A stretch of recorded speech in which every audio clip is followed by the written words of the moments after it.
Morning guys, welcome back to the channel. So mag-walking tour tayo saglit, parang busy ngayon. It's Sunday, 9:45 ng morning. Dito ako sa may South Pole. So papakita ko sa inyo ulit yung yung status ng Bunggao dito sa may Chinese Pier. Ikot muna tayo.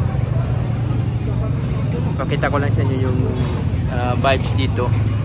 Punta tayo sa may sa mga lancha. Ikot tayo dito. Dito tayo magsisimula, tapos ikot tayo sa likod. And feel the vibes, city vibes. Ito yung Bunggao. Maraming mga paninda dito guys, daming motor. Bunggao, simple as Bunggao. Pwede na siya maging guys, pwede na siya maging city. Sobrang busy ngayon guys kasi Sunday ngayon. Ikot muna tayo sa may dito sa may nila, Chinese Pier. Ito yung Chinese Pier, hindi ibig sabihin na Chinese yung mayari. Chinese Pier lang yung tawag. Siguro dito yung siguro mga Chinese dito dati. I don't know sino yung mga nakakalam, yung mga taga dito. Ito yung mga bulingan dito guys. Bibili ka ng mga uling sa Tagalog. So ayan guys, yung mga papunta. Doon tayo magkahapon nung last day yung papunta tayo ng Tongsina. Doon yung yung tinatawag na puso papuntang Hulo. Yun, papuntang Hulo. Parang nakaalis na yata yung yung schedule ngayon. So ikot muna tayo, punta tayo doon sa may mga lancha. Papakita ko sa inyo balik yung anong meron sa mga lancha. Guys, lakad-lakad na muna tayo guys. Enjoy lang kayo sa mga tanawin, sa mga nakamiss sa kanilang lugar.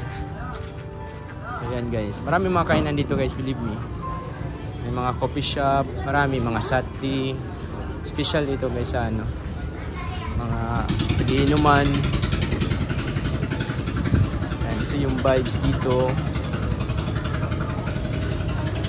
Wala tayong food vlog pa ngayon guys. Muna tayo, walking tour na lang muna tayo. Walking tour na lang muna tayo. Tapos diretso na lang tayo sa sa Chinese Pier, sa Jambatan. Papakita ko sa inyo yung mga sakayan dyan, yung schedule. Punta ng Simunol, Sibuto, Sitangkay, at saka Tandubana, Sapasapa. Dyan lahat guys. Yung mga travel dyan is mga 10, 11 babiyahe. Ano yung vibes dito guys? Tingnan mo yun. Sobrang busy dito. So ayan. Sa labas nito guys, sobrang busy. Kasi nga tabo ngayon, Sunday. Maraming tao ngayon pag Sunday. Dito may mga klase-klase mga paninda. So ayan guys. Lakad-lakad lang muna tayo. Enjoy tayo. Vibes sa Bunggao, walking tour, city vibes. Tapos na-share ko sa inyo yung normal living. Yung sinasabi nila na delikado, yung sinasabi nila na wag kang pumunta dito sa Tawi-Tawi or saan ba, sa Sulu. Pero ito yung yung system guys. Sobrang kalmado, sobrang cool. Para kang nasa Malaysia dito guys pag dito ka punta ka dito. May mga kainan dito. Kadda yung tawag dyan. Mga kainan dito. Pwede kang kumain. Bayad ka lang after mong kumain. So yan, mga lancha, mga liit na bangka, malaki, mga speedboat. Meron dito lahat guys. Ito yung pinaka-busy guys. Ikot muna tayo.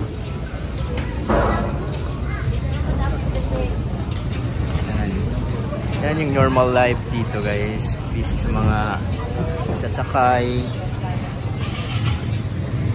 Busy yung dito, buhay.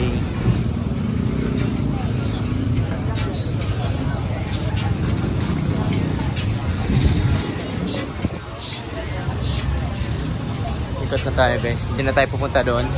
Dito lang tayo sa town. Pakita ko lang sa inyo yung vibes dito. Ito yung Chinese Pier, sobrang busy.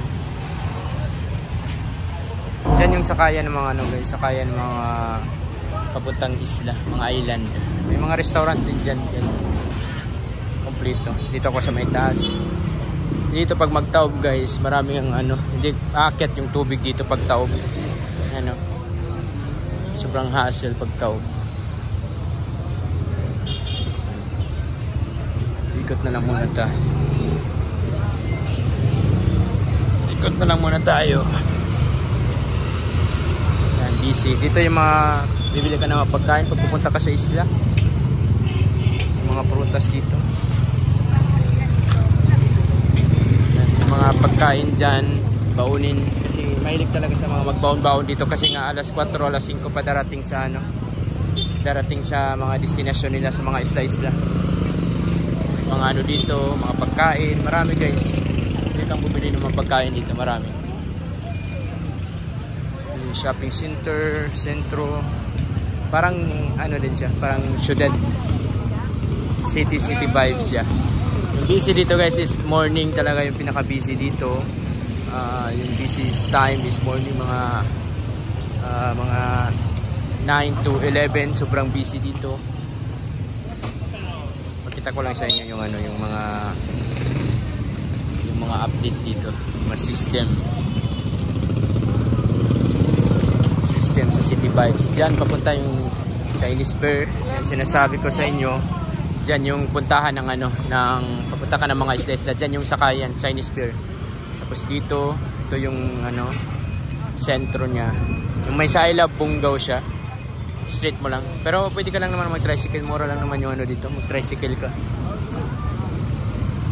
Tricycle ka dito 30 pesos. Hindi ka tulad sa Zamboanga, 70, 100. Believe me guys, maubos yung pera mo sa pamasahe. Shout out sa mga taga Zamboanga dyan. Sobrang mahal mag-collect ng ano, pamasahe. Dollar na dollar, pero na-imagine ko din siguro pag 50 pesos okay lang kasi matraffic din naman talaga sa Zamboanga. 50 or 60 depende sa layo, pero yung iba kasi guys parang nag-ano na sila. I'm not complaining naman, okay lang naman sa akin, pero yung mga mahirap hindi maka-afford sila. Kaya minsan sa Zamboanga nagje-jeep na lang ako kasi 12 pesos lang, 13 pesos. Kaso lang hassle yung jeep kasi mag-aantay pa ng passenger, puno, kailangan punuin pa. So dito sa Bungaw, walang ganun na system, 30 pesos lang. 30 pesos lang yung ano dito, pamasahe. Tayo. Ito yung mga update guys. Ikot-ikot muna tayo. Okay, dito tayo guys.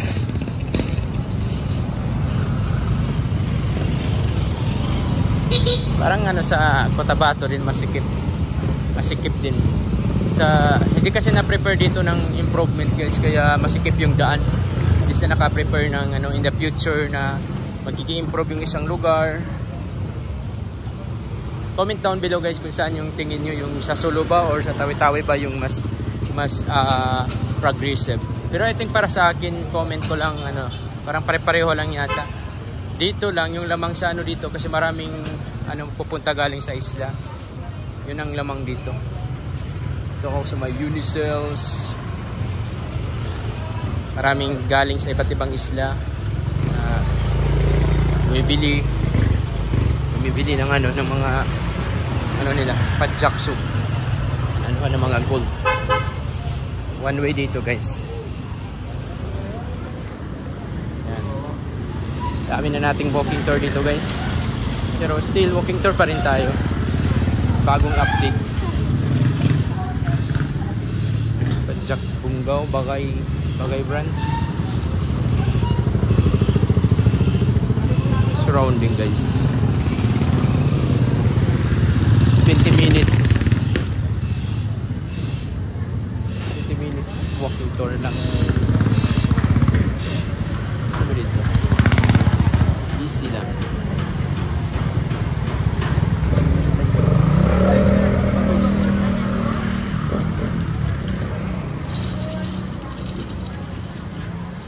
Dami nating ano, dami na nating vlogs dito. Pero nakakamiss naman kasi yung Bungaw. Nakakamiss, promise. Namimiss ko yung Bungaw mag-walking tour. Kahit walking tour lang nakakamiss. Dami kong jogging tour dito, mga barangay. Check nyo lang yung channel ko. Maraming mga jogging tour ko dyan sa mga barangay. Baka nandun yung mga bahay nyo. Kaso parang hindi trending pag ano, jogging tour. Early in the morning pa kasi walang mga tao. May mga bilihan dyan guys.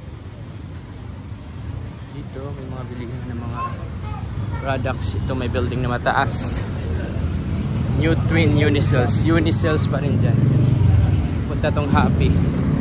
I think memorize nyo. Shout out pala sa bago lang galing dito sa Bungaw. Alam nyo rin ang lugar. Sa mga nai-guide ko. So ako sa may Land Bank, sa may Happy. Yan yung update ng lugar. Sobrang taas ng pila dito guys. Sobrang hirap ng mag-withdraw. Sobrang hirap mag-withdraw dito. Ito yung sentro guys. May mga matataas na building. Ikot tayo guys. Pakita ko sa inyo yung update talaga. Yung system, yung daan, traffic. Promise guys, kung magpunta kayo dito sa Tawi-Tawi, mag-withdraw na kayo dyan sa Zamboanga. Sobrang hirap ng withdrawal dito.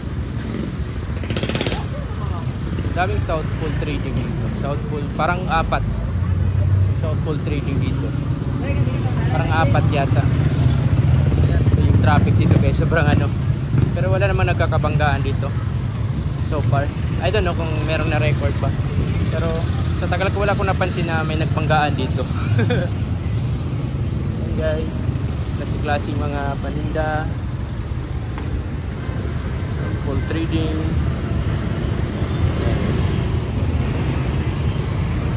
Lucky Star Center. Yan, papunta na dito ng Notre Dame. Doon pa rin tayo ikot mamaya. 20 minutes na Dito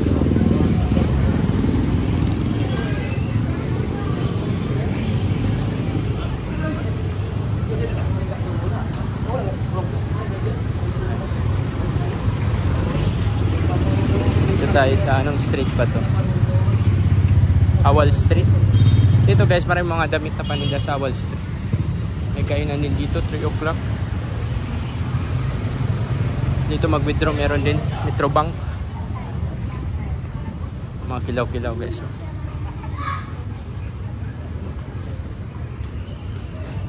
Andon? Guys, dito maraming mga damit dito guys. Maraming mga damit dito sa Awal Street. Ito yung bilihan ng mga mga damit. Awal Street.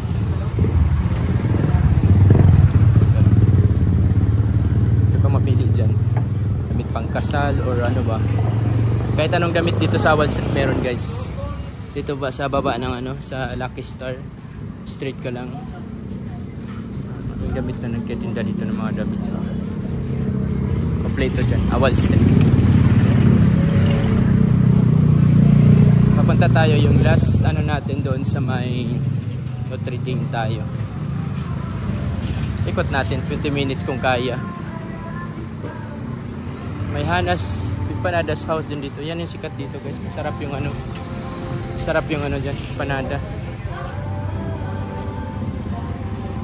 20 minutes ikot. Dahil titigil guys pag shoutout sa lahat ng mga followers ko dyan. Hopefully na hindi kayo magsawa sa pag-support. Hindi kayo magsawa sa pag-support ng ko, channel ko. Pang natin, maintenance natin. Maintenance. So sa mga nagbabalak dyan mag-vlog, pwede rin naman kayo mag-walking tour, jogging tour, or depende sa inyo kung ba yung travel tour. Parang nakakapagod din yung travel tour guys. Kasi na-try ko yan yung travel tour. Parang kakapagod mag-edit kasi sobrang daming clip na pwede kukunin mo na clip. Sobrang daming clip na need mo i-edit. Unlike sa mga walk tour, lang, straight lang. Straight lang yung yung pag-edit mo. Ito na ako sa labas guys, balik na ako dito sa may South Pole.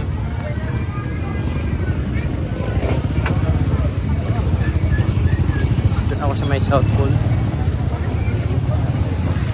Papunta na to ng guys. Papunta ng Notre Dame. Doon tayo mag-end sa may Notre Dame.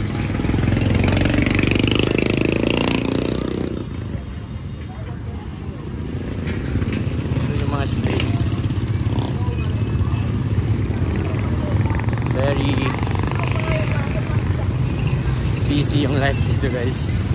Believe me, sobrang busy ng life dito.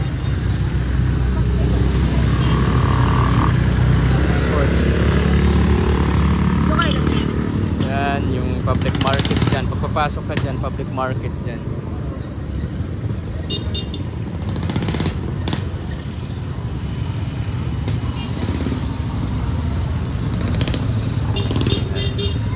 Pero ikot tayo sa ano guys. Ikot tayo sa Notre Dame.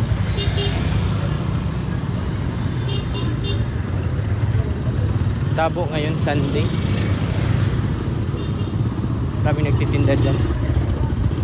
Tapos na tayo sa public market kahapon. Yung tabo dito is morning. Alas 6, alas 7. Yan, ito yung tabo dyan. Yan, may tabo dyan every Sunday morning. Isa tayo.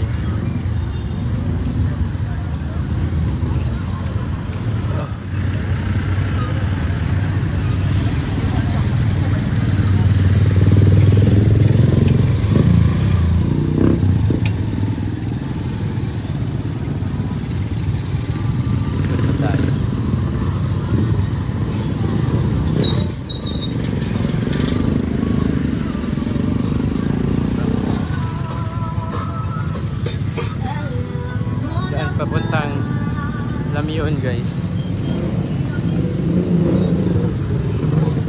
Lamion. Papuntang Lamion, Pag-asa. Diyan papuntang Lamion.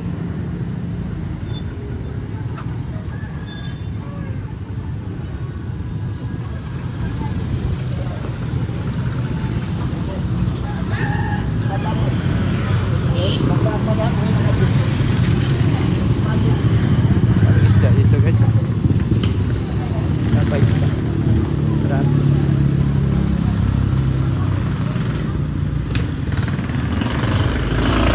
Sakto-sakto lang. 20 minutes lang na ano.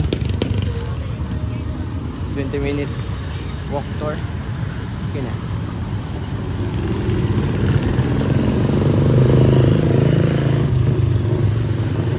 Walk tour lang guys.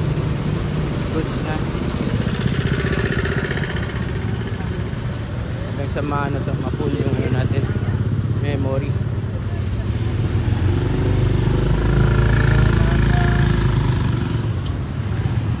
Mga furniture shop. Guys, purely walking tours, purely sounds. Notre Dame shout out. Bata Notre Dame shout out sa inyo. Pawisan ako guys. Grabe. 18 minutes walk tour.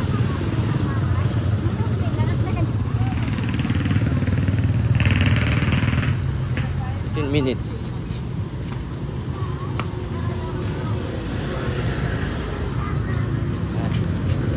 Ikot natin yung buong ano, buong Bunggao Sunday. Sunday vibes.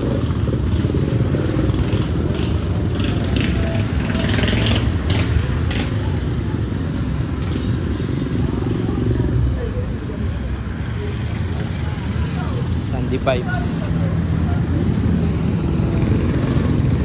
Notre Dame Community Center.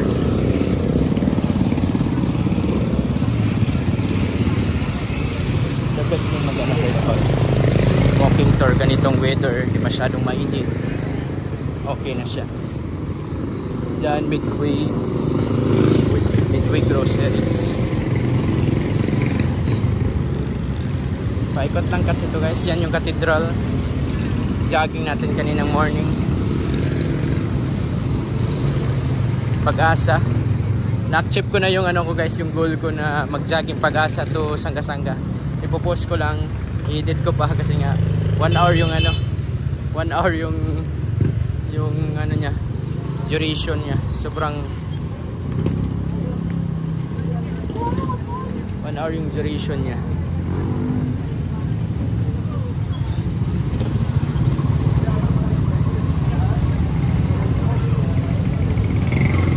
Barangay Pag-asa, Midway. Ikot lang. Isang ikotan lang guys. Okay na.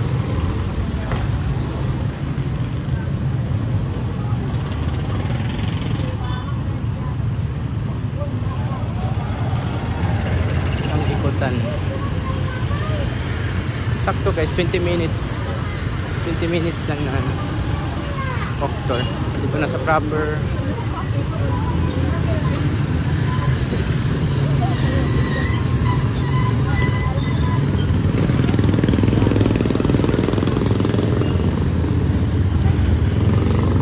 Guys, 20 minutes lang pala, maikot na yung buong bunggo. Ay, hindi pa tayo nakapunta doon sa port. Sabi kong port. Straight siguro. Pwede.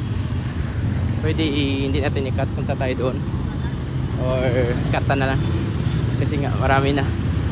Tingnan na lang sa mga previous vlog ko guys, marami akong walk tour doon papuntang port, sumakay ng barko galing sa Zamboanga. Marami, check nyo lang yung channel ko guys, sobrang dami ko nang na-upload about sa Tawi-Tawi at saka Sulu, Zamboanga, Basilan. Sobrang dami guys sa channel ko. Cotabato, parang dalawang lang yung sa Cotabato. Malayo kasi guys. Mahal yung pamasahe. Lugi tayo. Sari na akong mag-income ng mag-income tayo ng 50,000 naman. Always tayo punta ng Cotabato guys. Mahal kasi yung expenses natin dun. Pag pupunta tayo ng Cotabato, abutan tayo ng 10 to 15,000 expenses. So yun guys, sobrang traffic dito.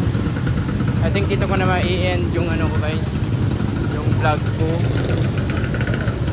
Dito ko na lang i-end yung vlog ko kasi ito na.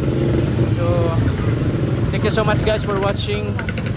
See you in my next vlog. Thank you.